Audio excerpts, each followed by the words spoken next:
வேந்தர் டிவி நேயர்களுக்கு வணக்கம். சிம்ஸ் வழங்கும் ஹலோ டாக்டர் நிகழ்ச்சிக்காக நான் பவித்ரா வீரபாண்டியன். ஒவ்வொரு நாளும் நம்ம ஹலோ டாக்டர் நிகழ்ச்சியில மருத்துவம் சார்ந்த கேள்விகளுக்கான விடைகளை சிம்ஸ் மருத்துவர்களை சந்திச்சு கேட்டு தெரிஞ்சுக்கிட்டு இருக்கோம். அந்த வகையில இன்னைக்கு நம்ம கூட இணைஞ்சிருக்கவங்க கன்சல்டன்ட் மெடிக்கல் ஆன்காலஜிஸ்ட் ரவிச்சந்திரன் இணைஞ்சிருக்காங்க.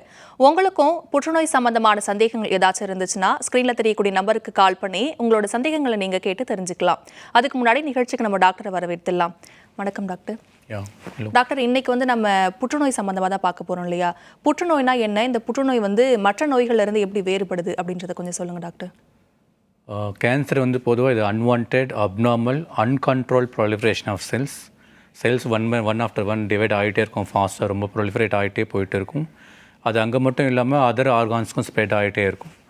லைக் ஒரு எக்ஸாம்பிள் பிரெஸ்ட் கேன்சர் எடுத்தோம்னா, பிரெஸ்ட் கேன்சர்லேருந்து அது லிவருக்கு போகலாம், லங்க்கு போகலாம், பிரெயினுக்கு போகலாம், போனுக்கு போகலாம். ஸோ இதுதான் மெட்டாஸ்டேசிஸ்ன்னு சொல்லுவாங்க, spreading from one organ to other. So இது எதனால் பேசிக்காக வருதுன்னா, ஜீன்ஸில் சேஞ்சஸ் வரும், ஜெனட்டிக் சேஞ்சஸ், அண்ட் சம்டைம்ஸ் அது it will escape from our immune system. நம்ம நோய் எதிர்ப்பு சக்தின்னு சொல்லுவோம்ல, அதிலிருந்து அது எஸ்கேப் ஆகிட்டு இட் வில் ஃபாஸ்ட்டாக க்ரோ ஆகிட்டே போயிட்டு ஒரு ஆர்கான்லேருந்து இன்னொரு ஆர்கானுக்கு ஸ்ப்ரெட் ஆகிட்டே போகலாம். ஓகே டாக்டர், இப்போ இந்த புற்றுநோயோட பொதுவான அறிகுறினா என்ன டாக்டர்? புற்றுநோய் இருக்கிறதையே ஆரம்ப காலகட்டத்தில் பேஷண்ட்ஸ்க்கு தெரிய மாட்டுது. பொதுவாக சிம்டம்ஸ் பார்த்திங்கன்னா it varies from organ to organ. Lung cancer எடுத்திங்கன்னா இது பொதுவாக காஃப், பிரெத்லெஸ்னஸ், அது ப்ரீத்திங் டிஃபிகல்ட்டி, செஸ்ட் பெயின் இந்த மாதிரி இருக்கும். இது எல்லாமே பொதுவாக ஃபீவர், நார்மல் ஃபீவர், இன்ஃபெக்ஷன் வந்தாலும் இது எல்லாமே இருக்கும். அதனால் இதை பெருசாக இம்பார்ட்டன்ஸ் தர மாட்டாங்க. அதனால் அதை இக்னோர் பண்ணிவிடுவாங்க. ஸோ அது இன்னும் ஸ்ப்ரெட் ஆக நான் சொல்லியிருந்தேன் மெட்டாஸ்டேசிஸ்ன்னு சொல்லி. ஸோ அது போனுக்கு போகலாம், பிரெயினுக்கு போகலாம். ஸோ அந்த ஸ்டேஜில் தான் நம்ம most of the time around 90% of the lung cancers are diagnose in stage 4 only. So அந்த ஸ்டேஜில் இருக்கும்போது most of the times it's incurable. So அதனால் ஏர்லி ஸ்டேஜில் there is overlapping of symptom. அதனால் அதை இக்னோர் பண்ணிடுறாங்க.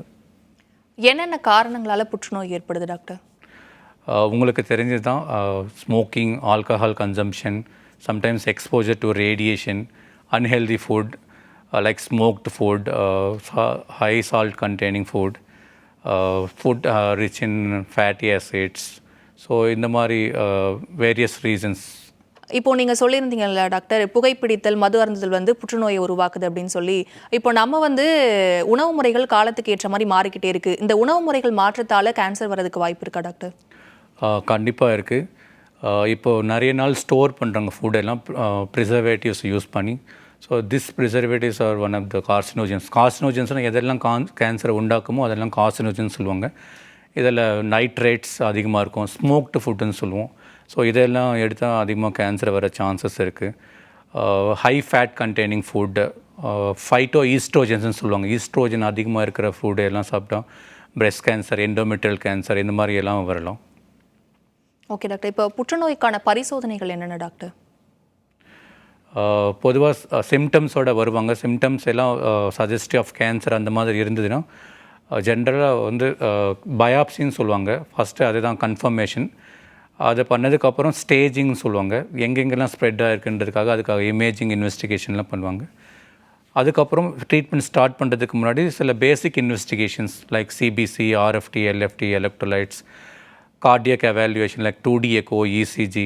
சம்டைம்ஸ் இப்போது ஒரு பர்டிகுலர் ட்ரக் யூஸ் பண்ணுறோம், அந்த ட்ரக்குக்கான சைட் எஃபெக்ட் இருக்குது. அப்போது பிளியோமைசின், ஃபார் எக்ஸாம்பிள் பிளியோமைசின் ஒரு ட்ரக்கை எடுத்துக்கோங்க, அதுக்கு லங் டாக்ஸிசிட்டி அதிகமாக இருக்கும். ஸோ அதுக்கான பல்மனரி ஃபங்க்ஷன் டெஸ்ட் பண்ணிவிட்டு தான் இந்த மாதிரி கேன்சருக்கான ட்ரீட்மெண்ட் எல்லாம் ஸ்டார்ட் பண்ணும்.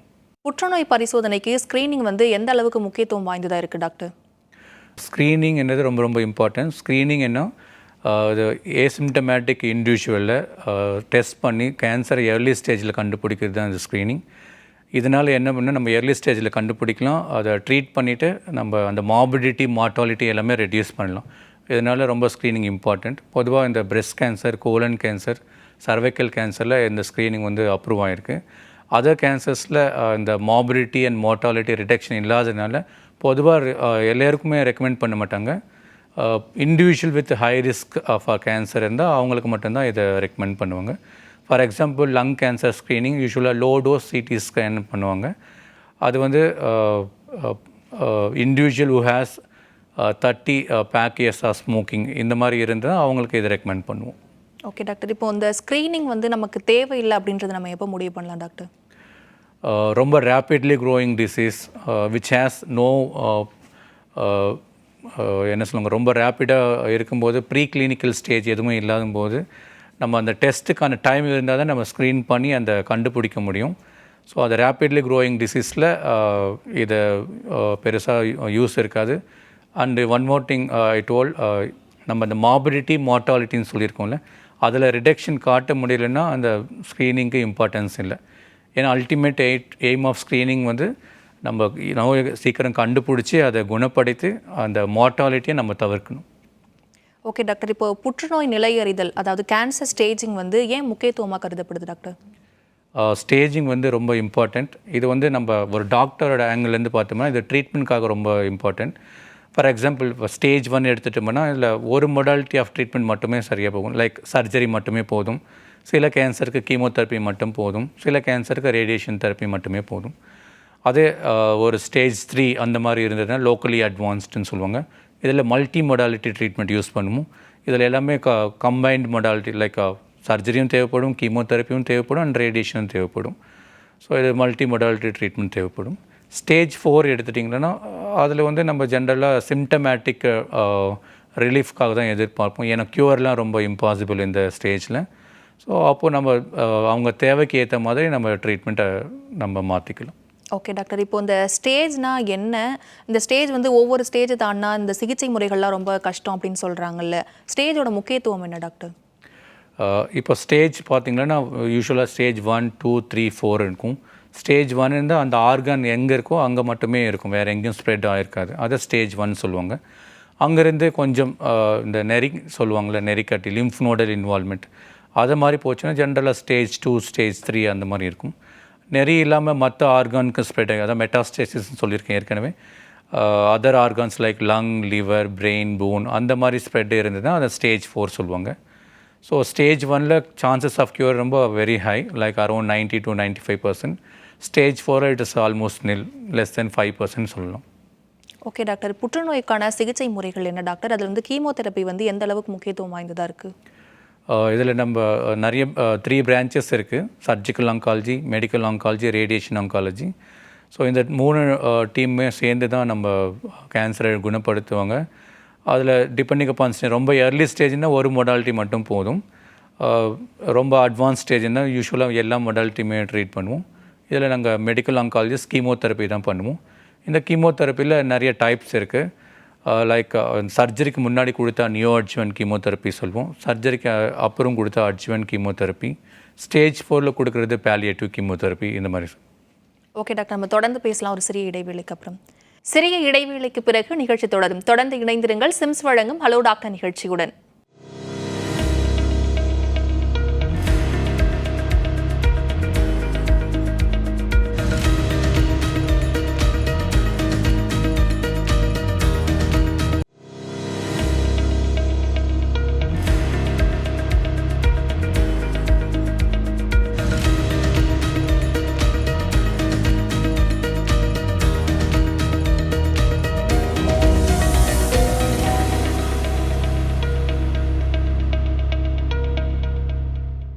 Welcome back. இது சிம்ஸ் வழங்கும் ஹலோ டாக்டர் நிகழ்ச்சி.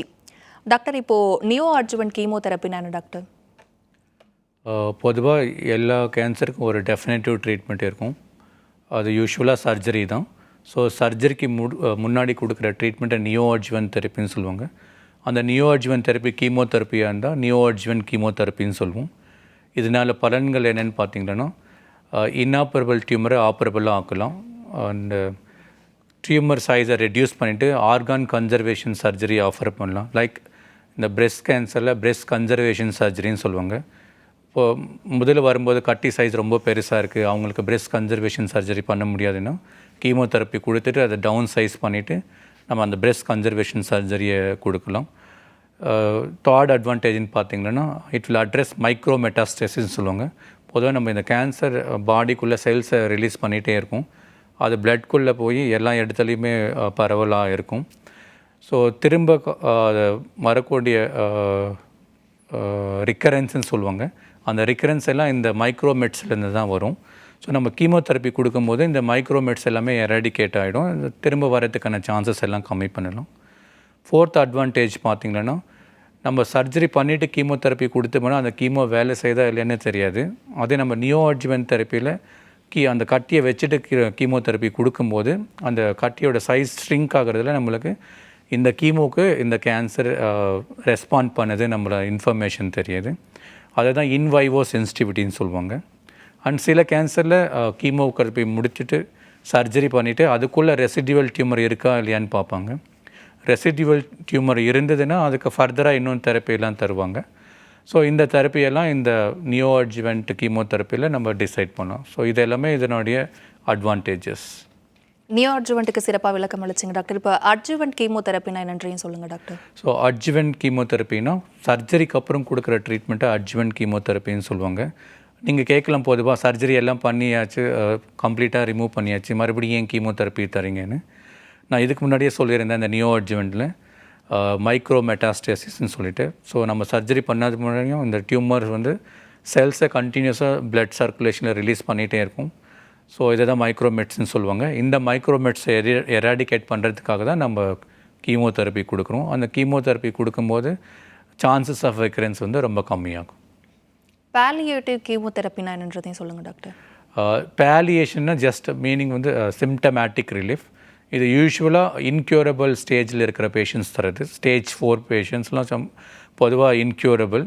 ஸோ அவங்களுக்கு இந்த கீமோதெரப்பி கொடுக்கும்போது டிசீஸ் பர்டன் கம்மியாகும், அதுலேயும் சிம்டம்ஸ் கம்மியாகும், அவங்க சிம்டமேட்டிக்காக பெட்டராக இருப்பாங்க. ஃபார் எக்ஸாம்பிள் லங் கேன்சர் பேஷண்ட்டுக்கு ரொம்ப காஃப் இருக்கும், ப்ரீத்திங் டிஃபிகல்ட்டி இருக்கும். ஸோ இதை கீமோதெரப்பி கொடுக்க அந்த காஃப் எல்லாமே நல்லா கம்மியாகிடும், ப்ரீத்திங் டிஃபிகல்ட்டி இருக்காது, நல்லா பசிக்கும், நல்லா சாப்பிடுவாங்க, வெயிட் கெயின்லாம் இருக்கும். ஓகே டாக்டர், இப்போது கீமோதெரப்பியோட வகைகள் பற்றி நீங்கள் சிறப்பாக சொன்னீங்க இல்லையா?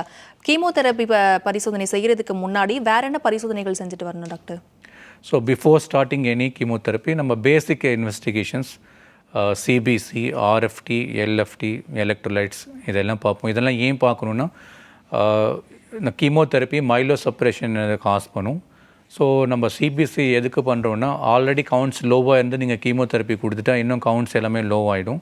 அதில் அவங்க நியூட்ரோபீனியாவில் போயிட்டு நிறைய இன்ஃபெக்ஷன்ஸ் வந்து patient may die of chemotherapy related complications, அது ஃபெப்ரைல் நியூட்ரோபீனியான்னு சொல்லுவாங்க. ஸோ அதுக்கு முன்னாடி நம்ம கவுண்ட்ஸ் எல்லாம் கரெக்டாக இருக்கான்னு செக் பண்ணிப்போம்.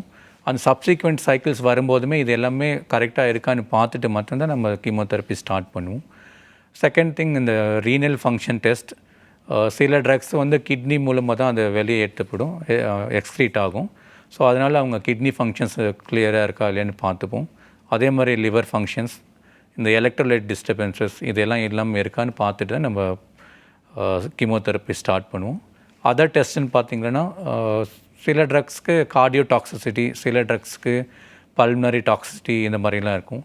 ஸோ அதனால் பொதுவாக 2D echo, ECG, pulmonary function test இந்த மாதிரி நிறைய டெஸ்ட் எல்லாம் பண்ணிவிட்டு தான் நம்ம கீமோதெரப்பி ஸ்டார்ட் பண்ணுவோம். இப்போது கீமோதெரப்பி ட்ரீட்மெண்ட் இல்லாமல் வேறு ஏதாவது ட்ரீட்மெண்ட் புற்றுநோய்க்கு இருக்கா டாக்டர்? நிறைய இருக்குது. இதில் ஹார்மோன் தெரப்பி இருக்குது, இம்யூனோதெரப்பி இருக்குது, டார்கெட்டட் தெரப்பி இருக்குது. ஸோ ஹார்மோன் தெரப்பின்னு பார்த்திங்கன்னா சில cancer, breast cancer, endometrial cancer, prostate cancer இது எல்லாமே ஹார்மோன் டிபெண்ட் கேன்சர்ஸ். ஸோ இதில் இந்த ஹார்மோன் மேனிப்புலேஷன் பண்ணி நம்ம ட்ரீட்மெண்ட் தரலாம்.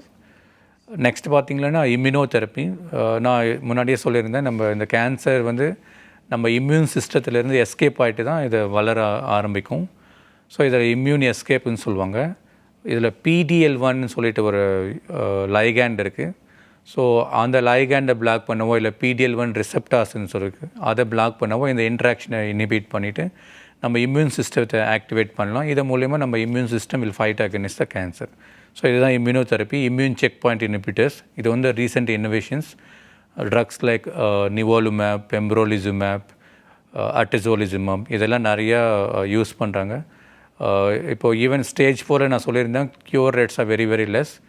இப்போது இந்த ட்ரக்ஸ் எல்லாம் மூலயமா நம்ம ட்ரீட்மெண்ட் பண்ணுறதில் ஈவன் ஸ்டேஜ் 4 கூட கம்ப்ளீட் ரெஸ்பான்ஸ் இருக்காங்க. என்னோட சில பேஷண்ட்ஸ் ஸ்டேஜ் 4 நல்லாவே இருக்காங்க, டிசீஸ் எல்லாமே நல்லா இருக்காங்க. ஒரு சிறிய இடைவேளைக்கு அப்புறம் தொடர்ந்து பேசலாம் டாக்டர். சிறிய இடைவேளைக்கு பிறகு நிகழ்ச்சி தொடரும். தொடர்ந்து இணைந்திருங்கள் சிம்ஸ் வழங்கும் ஹலோ டாக்டர் நிகழ்ச்சியுடன்.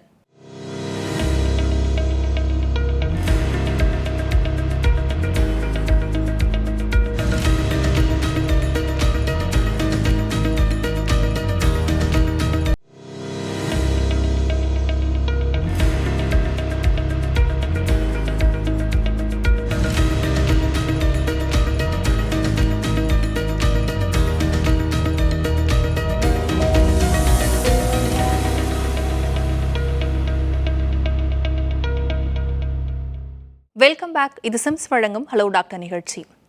டாக்டர், இப்போ தைரோசின் கினேஸ் தடுப்பு மருந்துனா என்ன டாக்டர்? இது வந்து எந்த வகையான புற்றுநோய்க்கு தடுப்பு மருந்தாக பயன்படுது? தைரோசின் கைனேஸ் இனிபிட்டர்ஸ்ன்னு சொல்லுவாங்க. இதெல்லாம் oral small molecule inhibitors.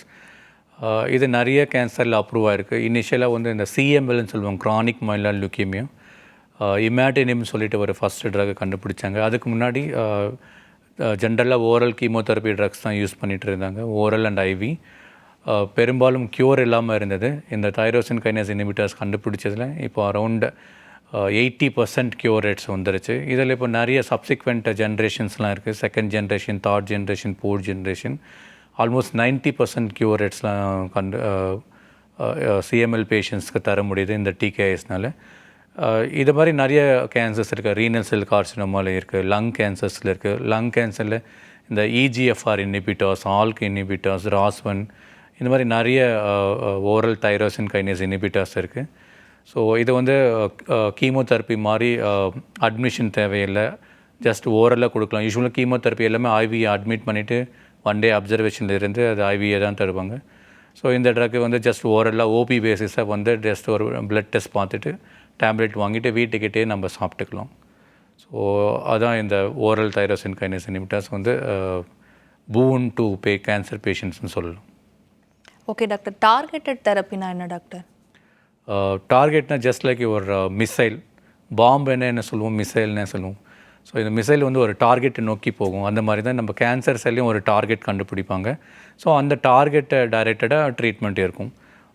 For example breast கேன்சரில் நம்ம HER2/neu ஒரு ரிசெப்டார் இருக்குது. ஸோ அந்த ரிசெப்டாருக்கு ஆன்டிபாடிஸ் இருக்குது. ட்ராஸ்டூசிமாப்னு சொல்லுவாங்க ட்ரக்கு. ஸோ அந்த ட்ரக்கு வந்து ஸ்பெசிஃபிக்காக எந்த செல்ஸில் இந்த HER2/neu ரிசெப்டார் இருக்குமோ அந்த செல்ஸ் மட்டும் தான் டார்கெட் பண்ணும்.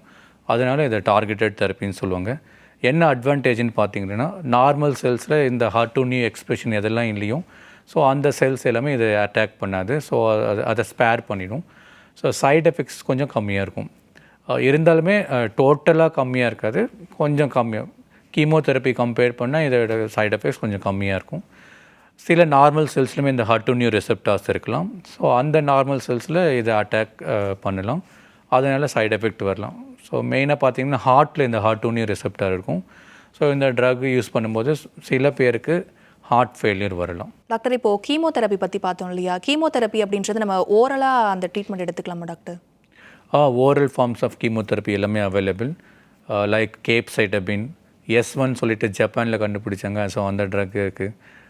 டிபானேட்னு சொல்கிறாங்க, சைக்ளோஃபாஸ்மைட், மெத்தோட்ரெக்சேட், இந்த மாதிரி நிறைய கேன்சர் ட்ரக்ஸ் இருக்குது. ஜென்ரலாக மெயின்டெனன்ஸ் தெரப்பியில் இந்த மாதிரி ட்ரக்ஸ் யூஸ் பண்ணுவோம். சில கோலன் கேன்சரில் இதுக்கு முன்னாடிலாம் 3 days அட்மிட் பண்ணிவிட்டு அவங்கள எல்லாமே ஐவியாக கொடுத்துட்டு இருந்தோம். ஸோ இந்த கேப்சைடபின் டேப்லெட் வந்ததுலேருந்து நாங்கள் ஒரு நாள் மட்டுமே அட்மிஷன் போட்டு இன்ஜெக்ஷன் கொடுத்துட்டு இந்த டேப்லெட் வீட்டில் போய் சாப்பிட சொல்லுவோம். 2 நாள் சாப்பிட்டுட்டு 1 வாரம் கேப் விட சொல்லுவோம். ஸோ இது மூலிமா பேஷண்ட்ஸ்க்கு இன்னும் நல்லா பெனிஃபிஷியலாக இருக்குது. அண்ட் சைட் எஃபெக்ட்ஸும் ரொம்ப கம்மி. இன்கேஸ் பேஷண்ட் ரொம்ப டாலரேட் பண்ண முடியலைன்னா அந்த கம்ப்ளீட் கோர்ஸை கம்ப்ளீட்டாக முடிக்காமல் இன்பிட்வீனே நம்ம ஸ்டாப் பண்ணிக்கலாம். இதனால் சைட் எஃபெக்டை கொஞ்சம் கம்மி பண்ணிக்கலாம். ஸோ இது மாதிரி நிறைய ஓரல் ட்ரக்ஸும் அவைலபிள். ஓகே டாக்டர், இப்போது கேன்சரால் பாதிக்கப்பட்ட எல்லாருமே ட்ரீட்மெண்ட் எடுக்கணுமா? அந்த ட்ரீட்மெண்ட் தவிர்த்து வேறு ஏதாவது முறைகள் இந்த கேன்சரை நம்ம தவிர்க்கலாமா? கண்டிப்பாக எல்லாருமே ட்ரீட்மெண்ட் எடுக்கணும்னு அவசியம் இல்லை. ஃபார் எக்ஸாம்பிள் ஜிஸ்ட்னு சொல்லுவாங்க, ஒரு கேன்சர் இருக்குது. அது வந்து லெஸ் தென் 2 centimeters இருக்குது, எந்த சிம்டம்ஸுமே இல்லை. ஸோ அதுக்கு எந்த ட்ரீட்மெண்ட் தேவையில்லை. ரெகுலராக அதை சர்வைலன்ஸ் பண்ணால் போதும். அதை லெஸ் தென் 2 centimetersலேருந்து அதை அப்படியே விட்டலாம். அதுக்கான ட்ரீட்மெண்ட் எதுவுமே தேவையில்லை.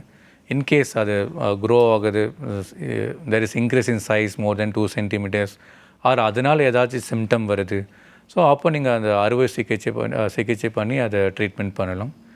அதே நீங்கள் இன்னொரு எக்ஸ்ட்ரீம் எண்ட் பார்த்தீங்கன்னா ஸ்டேஜ் 4 இருக்கிறவங்க ரொம்ப முடியாமல் இருப்பாங்க. அந்த பர்ஃபார்மன்ஸ் ஸ்டேட்டஸ்ன்னு சொல்லுவாங்க, 3 or 4ன்னு சொல்லுவாங்க. அந்த மாதிரி இருக்கிற பேஷண்ட்ஸ்க்கு பொதுவாக ட்ரீட்மெண்ட் கொடுக்காமல் அவங்கள அப்படியே சிம்டம்ஸ் இருந்தால், இப்போ சப்போஸ் நோய் இருக்குது, நோய்க்கான ட்ரீட்மெண்ட் மட்டும், வலி இருக்குது, வலிக்கான ட்ரீட்மெண்ட் மட்டுமே கொடுத்தாவே போதும். கேன்சருக்கான ட்ரீட்மெண்ட் கொடுக்க வேணாம். ஏன்னா கேன்சருக்கான ட்ரீட்மெண்ட்டில் நிறைய சைடு எஃபெக்ட் இருக்கும். இதனால் நம்ம அவங்களுக்கு கெடுதல் தான் அதிகமாக இருக்குமே தவிர அதுக்கான நன்மைகள் எதுவுமே இருக்காது. ஸோ இந்த மாதிரி பேஷண்ட்ஸை நம்ம ஜஸ்ட் சிம்டமேட்டிக்காக ட்ரீட் பண்ணால் போதும். ஓகே டாக்டர், இப்போ கேன்சர் வராமல் தடுக்கிறதுக்கு நம்ம என்ன மாதிரியான முன்னெச்சரிக்கை நடவடிக்கைகள்லாம் எடுக்கலாம் டாக்டர்? ப்ரிவென்ஷன் இதில் நிறைய இருக்குது. ப்ரைமரி ப்ரிவென்ஷன் சொல்லுவாங்க, ப்ரைமார்டியல் ப்ரிவென்ஷன் சொல்லுவாங்க. ப்ரைமார்டியல்னால் இந்த ரிஸ்க் ஃபேக்டர்ஸ் எல்லாமே இருக்கும்போது, ஃபார் எக்ஸாம்பிள் லங் கேன்சருக்கு வந்து ஸ்மோக்கிங் ரிஸ்க் ஃபேக்டர். அந்த ஸ்மோக்கிங் ஹேபிட் டெவலப் ஆகிறதுக்கு முன்னாடி அவங்கள நம்ம நல்லா எஜுகேட் பண்ணலாம், இந்த மாதிரி ஸ்மோக்கிங்னால இந்த மாதிரிலாம் கெடுதல்லாம் இருக்குதுன்னு சொல்லிட்டு, so that we can prevent the developing the habit of smoking. அது வந்து ப்ரைமார்டியல் ப்ரிவென்ஷன் சொல்லுவாங்க. ப்ரைமரி ப்ரிவென்ஷன் சொல்லும்போது சில சர்ஜரிஸ் எல்லாம் இருக்குது, ரிஸ்க் ரெடியூசிங் சர்ஜரின்னு சொல்லுவாங்க. பேஷண்ட்ஸ் வந்து அவங்களுக்கு பிஆர்சிஏ மியூட்டேஷன் சொல்லுவாங்க, அதெல்லாம் இருந்ததுன்னா அவங்களுக்கு கண்டிப்பாக இந்த கேன்சர் வர்றதுக்கான சான்சஸ் ரொம்ப அதிகம். இந்த மாதிரி பேஷண்ட்ஸ்க்கு நம்ம ப்ரொஃபைலாக்டிக் மாஸ்டெக்டமி, ப்ரொஃபைலாக்டிக் ஊஃப்ரெக்டமி இந்த மாதிரி சர்ஜரிலாம் பண்ணலாம். இது மாதிரி பண்ணும்போது அவங்களுக்கு அந்த கேன்சர் வரதை தடுக்கலாம். 100% தடுக்க முடியாது, ஒரு 95%க்கு தடுக்கலாம். வேக்சின்ஸ் கூட அவைலபிள். சர்விக்கல் கேன்சருக்கு ஹெச்பிவி வேக்சினேஷன் இருக்குது. ஸோ இதில் வந்து பைவேலண்ட், குவாட்ரிவேலண்ட், நானோ வேலண்ட்னு இருக்குது. ஸோ இதில் பாய்ஸ்க்குமே தரலாம் அண்ட் கேர்ள்ஸ்க்கும் தரலாம். இந்த ஹெச்பிவி சர்வைக்கல் கேன்சர் மட்டுமே காஸ் பண்ணாது, இதனால் நிறைய கேன்சர்ஸ் வரலாம். லைக் ஓரோஃபெரிஞ்சியல் கேன்சர்ஸ் வரலாம், கேஸ்ட்ரிக் கேன்சர் வரலாம், vulval cancer, vaginal cancer, anal canal cancer, இந்த மாதிரி நிறைய கேன்சர்ஸ் ஹெச்பிவினால் வரலாம். ஸோ இந்த வேக்சின் எடுக்கிறதுனால இந்த கேன்சர்ஸ் எல்லாம் நம்ம ப்ரிவெண்ட் பண்ண முடியலாம். இன்னொரு வேக்சின் ப்ரிவென்டபிள் கேன்சர்னு பார்த்தீங்கன்னா ஹெப்படோசெல்லுலார் கார்சினோமா, லிவர் கேன்சர்னு சொல்லுவாங்க. ஸோ இது வந்து நிறைய ரீசன்ஸ் இருக்குது. HPV one of the main reason. So இந்த ஹெச்பிவி வேக்சின் பண்ணுறதுனால இந்த கேன்சரையும் கொஞ்சம் ப்ரிவெண்ட் பண்ணலாம். ஓகே டாக்டர், நம்ம இப்போ நிகழ்ச்சியோட இறுதி கட்டத்துக்கு வந்தாச்சு டாக்டர். கேட்ட கேள்விகள் அனைத்துக்கும் சிறப்பாக பதில் சொன்னீங்க, ரொம்ப நன்றி டாக்டர். தேங்க்யூ. மேலும் இதேபோன்று மருத்துவம் சார்ந்த சந்தேகங்களை தீர்த்துக் கொள்ள தொடர்ந்து இணைந்திருங்கள் சிம்ஸ் வழங்கும் ஹலோ டாக்டர் நிகழ்ச்சியுடன். மீண்டும் சந்திப்போம். வணக்கம்.